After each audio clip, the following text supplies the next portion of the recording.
এবং জলাশয়ে পড়া মাত্রই বীর জ্ঞান হারায়।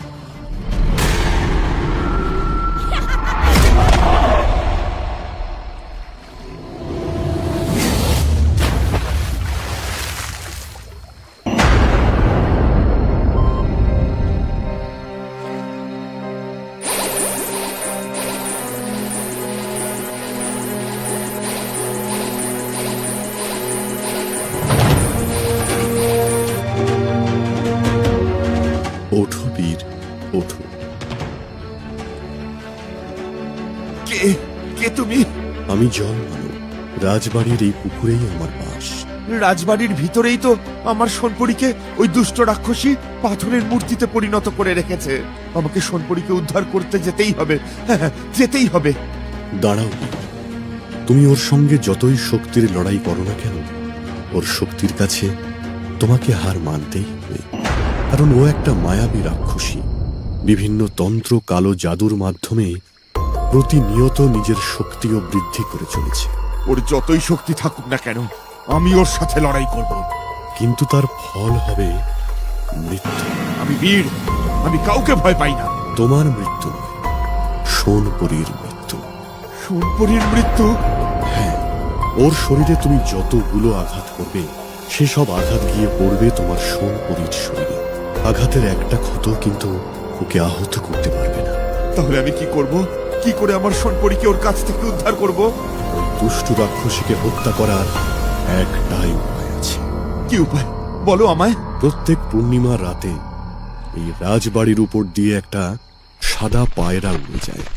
ওই সাদা পায়রাতেই রয়েছে দুষ্টু রাক্ষসীর প্রাণ, ওর সমস্ত মায়াবী শক্তি।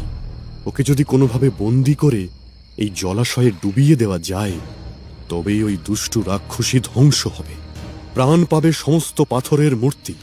কিন্তু তুমি আমায় এত সাহায্য করছো কেন? রাজপ্রাসাদটা দেখছ? আজ থেকে প্রায় 150 বছর আগে আমি রাজা ইন্দ্রবর্মা এই রাজপ্রাসাদে বসেই রাজত্ব করতাম।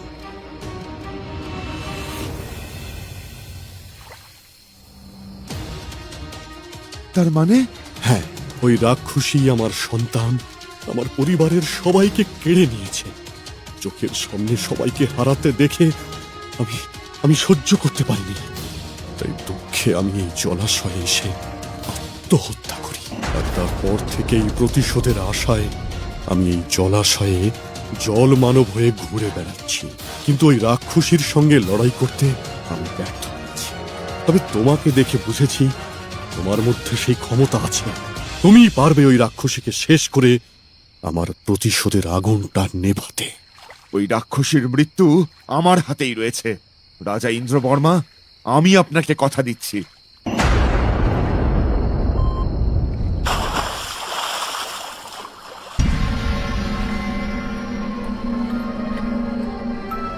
আজ তো পূর্ণিমার রাত। আজই তো এই সাদা পায়রার এই রাজবাড়ির উপর দিয়ে উড়ে যাওয়ার কথা, কিন্তু এখনো আসছে না কেন? ওই তো সেই সাদা পায়রা, ওই তো উড়ে যাচ্ছে। না না, আমাকে যেভাবেই হোক ওই সাদা পায়রাটাকে ধরতেই হবে, ধরতেই হবে। কে তুই? আমি বীর, আমি তোকে বন্দি করে ওই রাক্ষসীকে শেষ করতে এসেছি। বীরের কথা শোনা মাত্রই পায়রাটির বিশাল আকার ধারণ করে।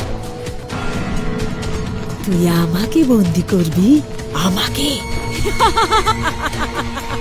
দুষ্ট পায়রা, তোকে আজ আমি বন্দি করেই ছাড়বো। তোর কারণে অনেকগুলো জীবন নষ্ট হয়ে গেছে, অনেকগুলো প্রাণ পাথর হয়ে গেছে।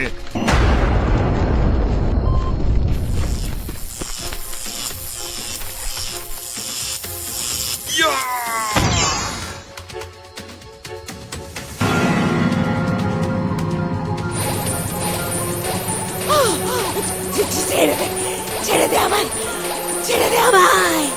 মায়ার গোলকে আটকানো সেই পায়রাটিকে বীর রাজবাড়ির জলাশয়ে ভাসিয়ে দেয়। মাঝ পুকুরে গিয়ে ধীরে ধীরে সেটি ডুবে যায়।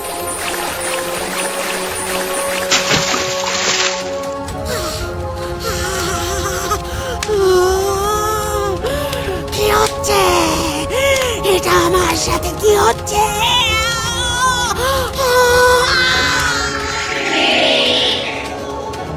ধন্যবাদ রাজা ইন্দ্রবর্মা। রাক্ষসীর মৃত্যুর সাথে সাথে প্রাণ ফিরে পায় সেই পাথরের সব মূর্তি। বীর! সোনপরি, আমার সোনপরি।